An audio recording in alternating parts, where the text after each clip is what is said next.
So we're going to make a metallic bass sound. This is the second metallic bass I've done a tutorial on. I prefer this one. It's a bit more aggressive. Uh, Sounds better, but it's all good. So this is how it sounds.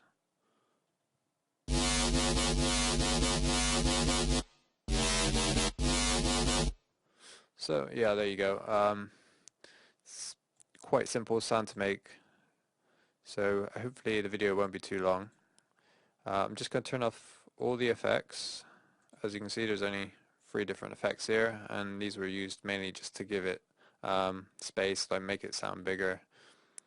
So that's it with it off. Not a huge difference. So first things first, oscillator A is a shaken, and that's from the Skepsis table pack. So if you don't have this table pack, I will put a link in the description. Hopefully that will be helpful. So what we want to do is put this up 2 octaves. Set the wavetable position to about 95. Sorry, not fine, 95. Yeah, it is 95. I think that's yeah, that's right. The bend minus, we want this warp mode to be on bend minus, so that's 17. Everything else stays the same here. Put the random all the way down though, just because we want the phase to start in the same place every time, which happens to be this middle position. So, yep. Once you've got that, turn on ROS-B. Analog BD sign, which is in analog. There it is, BD sign. I really like this wavetable because it's just a sine wave, but it has more character. It's got some like variation in the waveform. If you wish to modulate this. So what we want to do is turn on FM from A, set to about 34. Everything here is just left the same. And if I didn't mention it, this level here needs to be down to 0, because this is the modulating waveform, this is the carrier. So once you got that, let's turn on the white noise and set the level to 0.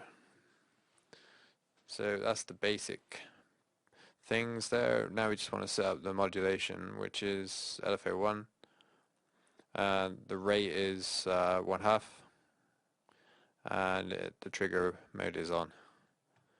So assign that to the wavetable position, so about 26, 25. Also assign it to the bend minus, so around 75, 76. And to the FM from A. So you can mess with this. I've set it to about 28 to 30. And you also want it on the level of the noise. This will just kind of fill out some high frequencies. So once you've got that, select mono here. I've got legato on as well. Doesn't really matter about that, but just mono because you don't want 2 notes playing at the same time really. Excuse me. This filter here, I'm not actually using this. I was just messing around. So just disregard this. So once you got that, go into the effects tab. We want hyper, and this is the default setting. And I've just got the mix here to 17%.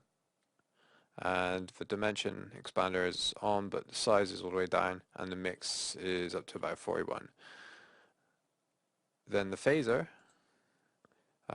rate all the way down, the depth to about 14, and the frequency to about 39%, and the mix is being modulated by LFO 1. So yeah, mess with that. It's about 35%, 33%. And And to be honest, you can't really hear much difference with it on or with it off. So yeah. And then the reverb. So the size is quite low, 18. The low cut, 21%. Don't think I've messed with the rest of this. And I'm just modulating the mix amount just so there's a tiny little bit of reverb on the sound. So that's the basics of the sound. If you want to achieve if you want to achieve the same results as me with this sound, copy this LFO shape. Otherwise, just mess around until you find something you like the sound of, because if you mess around with the modulation shape, you can kind of just come up with your own take on these kind of sounds. So yeah, I find that really helps out. I will include the preset in the description along with the Skepsis wavetable pack link. So if this was helpful, please like and subscribe and all that good stuff. Thank you.